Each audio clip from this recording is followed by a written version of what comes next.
Hello students, कैसे हैं आप लोग। आज हम चैप्टर 1 का पार्ट 3 ले रहे हैं।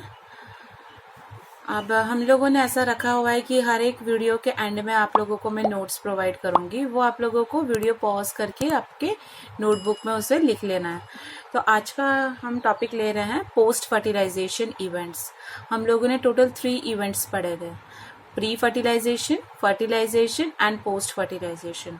तो बेटा पोस्ट फर्टिलाइजेशन क्या है? ये एक ऐसा इवेंट है जिसमें सेक्सुअल रिप्रोडक्शन के बाद, यानी कि क्या होगा, सेक्सुअल रिप्रोडक्शन के बाद उसका क्या प्रोडक्ट क्या बनता है। सेक्सुअल रिप्रोडक्शन का जो प्रोडक्ट होता है बेटा, तो उसके बाद प्रोडक्ट क्या होगा, दैट इज दी जायगोट बनता है ना।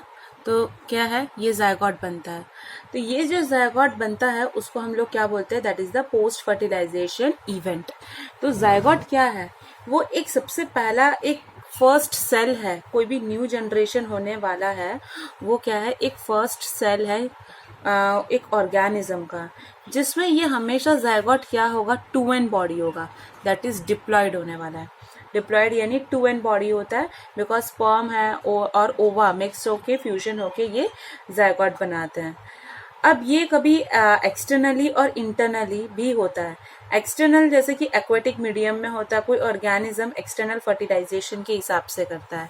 तो हम लोग क्या बोल सकते हैं कि जो जायगोट है वो एक लिंक है। तो उसको हम लोगों ने क्या बोला, it is a vital link, it is a vital link. Okay, अब it is the vital link between the 2 successive generations. कोई भी ऐसे 2 सक्सेसिव जनरेशंस के बीच में जब वो अपनी कंटिन्यूटी करता है एक जनरेशन से दूसरे जनरेशन में, तब जाके एक जायगोट बनता है। ओके, तो ये एक क्या है, लिंक है, कोई भी 2 जनरेशन का मिक्स होना। सपोज ये मदर है, वो अलग जनरेशन की है, फादर है वो भी अलग जनरेशन, तो ये दोनों का लिंक मिलके क्या बन रहा है, ये है that is the 2n body zygote. In algae और फंगाई जायगोट क्या होता है, कैसा होता है, जैसा हम लोगों को पता असेक्सुअल रिप्रोडक्शन है। अब अलगाई एंड फंगाई में जायगोट का ऐसा कुछ सिक्रीशन होता नहीं है। तो यहाँ पे क्या होगा, जो सेम पोर्स होते हैं, ओके, वो क्या बना देंगे, उसके वो लोग इस तरह से एक थिक वॉल, यानी सराउंडिंग में इस तरह से एक थिक वॉल बनाते हैं जिससे वो रेजिस्ट ना हो सके, यानी कि वो बाहर के एटमॉस्फेयर से उनको डैमेज ना कर सके इस ऑर्गेनिज्म को कोई भी अनफेवरेबल कंडीशन में। तो ये किसके अंदर होता है, अलगाई एंड फंगाई के अंदर होता है। क्लियर, समझ में आया। तो अलगाई एंड फंगाई में जो ये जायगोट होता है उसका जो लेयर होता है वो इस तरह से थिक होता है कि बाहर के एनवायरनमेंट से वो रेजिस्टेंस ना हो सके।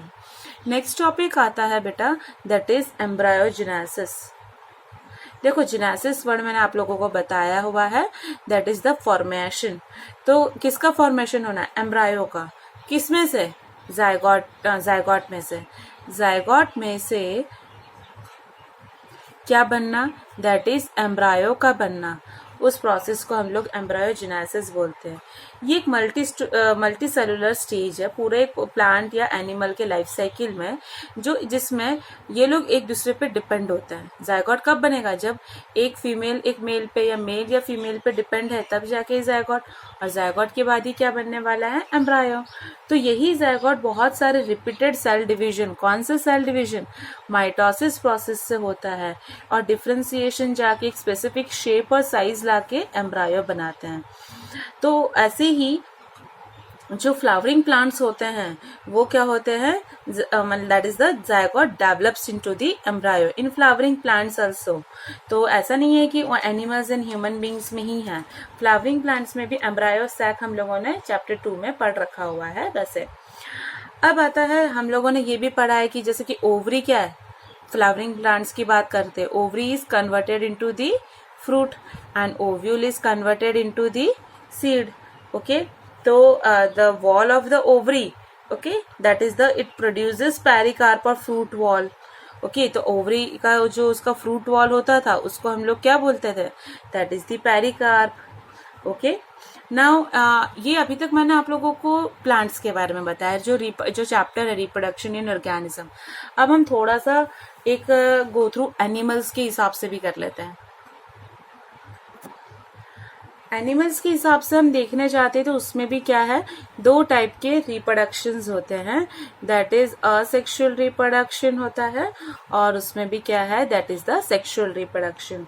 असेक्सुअल रिप्रोडक्शन के अंदर दैट इज बाइनरी फिशन। आप लोगों को पता है सबका एग्जाम्पल, बाइनरी फिशन के अंदर amoeba and paramecium. Multiple fission, तो मल्टीपल फिशन के अंदर कौन आता था, दैट इज प्लाज्मोडियम। गुड। फिर आता है दैट इज स्पोरुलेशन। स्पोरुलेशन में क्या है, राइजोपस। फिर आता था बडिंग। बडिंग के अंदर कौन था, हाइड्रा। फिर आता है फ्रेगमेंटेशन। तो फ्रेगमेंटेशन के अंदर क्या है, that is the spirogyra. Sexual reproduction क्या है, वो यूनिसेक्सुअल, ओके, यूनिसेक्सुअल और डाइशियस भी होता है। ठीक है, जो हम लोगों को किसमें, फ्रॉग में या कॉकरोच में देखने को मिलता है। जो मोनाशियस होते हैं, मोनाशियस यानी, मोनाशियस का मीनिंग होता है दैट इज बाइसेक्सुअल। तो मोनाशियस दैट इज बाइसेक्सुअल, जिसके अंदर कौन आता है, that is earthworm and Leach. Clear. अब ये जो हमें पता है कि फ्लावरिंग प्लांट्स में हम लोगों ने जैसे सिंगैमी पढ़ा, वैसे यहाँ पे भी एनिमल्स में भी होता है कि सिंगैमी का मीनिंग होता है फर्टिलाइजेशन। सिंगैमी हो चुका है तो वो क्या होगा, वो बनाएगा दैट इज दी जायगोट। और जायगोट क्या है, वो एक वाइटल लिंक है। ठीक है, वो क्या देता है, वो स्पीसीज की कंटिन्यूटी देता है, कि एक जनरेशन से दूसरी, continuity of species from one generation to the another, next generation. इसी एनिमल के अंदर भी वो टॉपिक आता है दैट इज दी एम्ब्रायोजेनेसिस। समझ में आ रहा है बेटा, ओके। तो embryogenesis that is the formation of embryo from the zygote. ठीक है, तो एम्ब्रायो क्या, जायगोट क्या है, डिप्लॉयड है। It is the embryonic development is a complex process. Okay, it means that it involves the cell division and cell differentiation. And according to the embryo formation, it is main categorization into the oviparous and viviparous. आप लोगों ने ये word बहुत 4th या 5th standard में भी पढ़ा है। oviparous, the organism which lay eggs. Okay, the yolk in the egg, यानी कि जो एग प्रोड्यूस्ड करते हैं फूड सप्लाई करने, दैट इट मीन्स दैट कि supply food to the embryo. Example shark, frog, lizard. Viviparous, development of egg into embryo within the uterus, शरीर के अंदर, फीमेल पेरेंट के अंदर होता है। And offspring is born as juvenile. Juvenile phases हमने पढ़ा है, डायरेक्टली बच्चा ही होता है, उसको हम लोग बोलते हैं विविपैरस। ओके, और यहाँ पे इसी विविपैरस के अंदर कौन होता है, एक प्लेसेंटा आता है।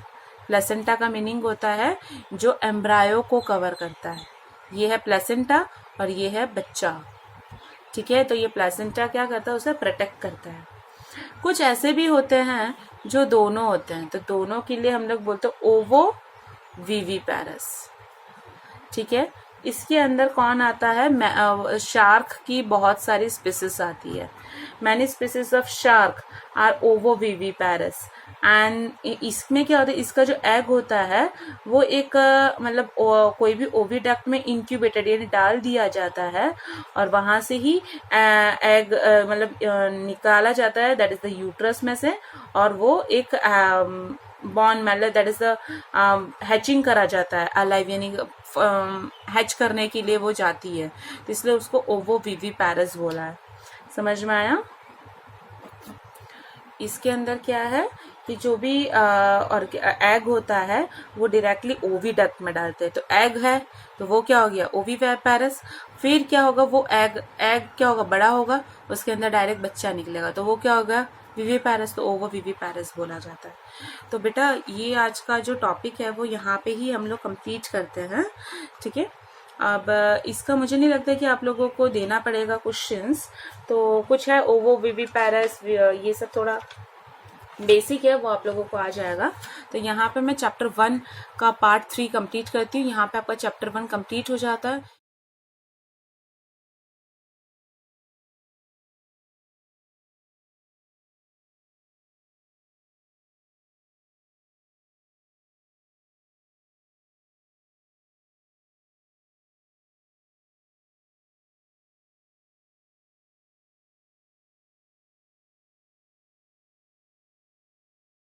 बेटा वीडियो अच्छा लगा है तो प्लीज आप लोग उसको लाइक करिएगा और अपने फ्रेंड सर्कल्स में हर जगह पे ये शेयर करना भूलिएगा नहीं। तो आज मैं ये यहाँ पे ही कंप्लीट करती हूँ। Thank you so much students.